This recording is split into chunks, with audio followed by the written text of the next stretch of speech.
हे गाईज, तर आज आपल्याला आपल्या मित्राच्या गावाला जायचं आहे।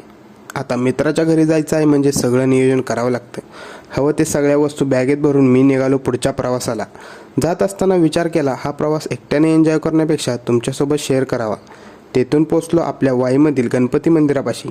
इथे आल्यानंतर तुम्ही कितीही टेन्शनमध्ये असला तरी इथे बसल्यानंतर तुम्ही ते सगळं विसरून जाता, कारण येथील शांततामय वातावरण असं आहे की तुम्ही तुमचे सर्व टेन्शन विसरून जाता। मग म्हणलं जरा स्वतःला सुद्धा दाखवावं। पहिल्यांदाच असा व्हिडिओ काढतोय, त्यामुळे कसं रिॲक्ट करावं ते समजत नव्हतं। जराशी लांब जाऊन गणपती मंदिर कसं दिसतंय ते दाखवावं। तिथून पोचलो आपल्या वाईच्या स्टँडवरती। मला सातारला जायचं होतं। बघितलं तर सातारा गाडी लागली होती। मग बसलो गाडीत। म्हणलं जरा गाडीतला व्ह्यू दाखवा। गाडी चालू असताना कॅमेरा माझ्याकडे फिरवला। कानामध्ये अरिजित सिंग खूप काही बोलत होता। तेथून आपण थांबलो पाचवडच्या स्टँडवरती। बऱ्याच टाईम नंतर पोहोचलो टोल नाक्यापाशी। तेथून बाहेर पडताच दोन ट्रॅफिक हवालदार दिसले, पण यावेळेस ते आपल्यासोबत काहीच करू शकले नाहीत, कारण आपण तर लाल परीमध्ये बसलो होतो। नंतर लाल परीमध्ये आपल्या मित्रांची जोरदार एंट्री झाली। कंडक्टरने दोघांची पावती फाडली। तेथून आपण सातारा स्टँडवरती पोहोचलो। गाडीतून उतरत असताना कंडक्टरला वाटले की मी तिचाच व्हिडिओ काढतोय की काय।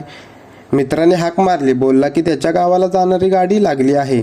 मग काय गाडीमध्ये जागा भेटेल की नाही या विचाराने आम्ही पटकन एवढ्या गर्दीतून गाडीमध्ये शिरलो। इकडे तिकडे पाहिलं, कशी तरी मोकळी सीट दिसली। पटकन जाऊन त्या सीटवरती बसलो। गाडी चालू झाली। सातारा स्टँडला बाय बाय करत आपली लालपरी पुढच्या प्रवासाच्या मार्गाने जाऊ लागली। तीन मित्रांची मिळून कंडक्टरने पुन्हा एकदा पावती फाडली। तिकीट बघून तुम्हाला समजलेच असेल की आम्ही नेमकं कुठं चाललो आहोत।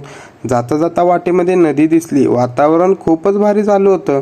मग आपण आपल्या मित्राच्या गावाला म्हणजेच वडूजमध्ये पोहोचलो। पुढचा रस्ता माहीत नसल्यामुळे आम्ही मित्राच्या मागे मागे चालत होतो। त्यांनी आम्हाला डायरेक्ट त्याच्या वडापावच्या गाड्यावरती घेऊन गेला। आता दुकान मित्राचंच आहे हे समजल्यानंतर आमचा मित्र खूप खुश झाला। मी तर ठरवलं आता सुट्टी द्यायची नाही, अगदी मन भरेपर्यंत वडापाव खायचे। मग गाडीवरती बसून घरी निघालो होतो, तेवढ्यात समोर पोलीस काका दिसले। मित्राला म्हणलं जरा गाडी सावकाश घे, तर मित्र म्हणतो की गाव आपलंच आहे, नको टेन्शन घेऊस। मित्राला बोललो भूक लागली आहे, तर मित्राने गाडी कैलाश बेलपुरी यांच्याकडे घेतली। जरा आपला अवतार कसा आहे हे बघण्यासाठी कॅमेरा माझ्याकडे फिरवला। मित्राने 3 भेळची ऑर्डर दिली। मग काय बसण्यासाठी जागा बघितली आणि बसलो ओली भेळ खात। खाऊन झाल्यानंतर मित्राने त्याच्या काकांच्या दुकानावरती घेऊन गेला। त्यांचा चहा खूपच फेमस आहे, म्हणून म्हणलं जरा चहा बनवतानाचा संपूर्ण व्हिडिओ काढावा। व्हिडिओ काढत असताना मित्राने आमची ओळख त्यांच्या काकांसोबत करून दिली। मित्राचे काका आमची चौकशी करू लागले। त्यांना समजलं की आम्ही इंजिनिअरिंग करत आहोत। त्यांनी आम्हाला अगदी साधा प्रश्न विचारला, जर तुम्ही इंजिनिअरिंग करून सुद्धा तुम्हाला जॉब मिळाला नाही तर तुम्ही काय करणार। विचार करून आम्ही त्यांना बोललो की एखादा बिझनेस करणार। तर बिझनेस या क्षेत्रात काकांना खूपच अनुभव होता। मग त्यांनी आम्हाला एखादा बिझनेस कसा उभा करायचा आणि तो कसा डेव्हलप करायचा याचा पूर्ण रोडमॅप त्यांनी आमच्यासोबत शेअर केला। बिझनेस करत असताना त्यांना कोणत्या अडचणी आल्या हे देखील त्यांनी आम्हाला सांगितले। हे सगळं चालू असताना चहाचा अगदी खमंग वास सुटला होता।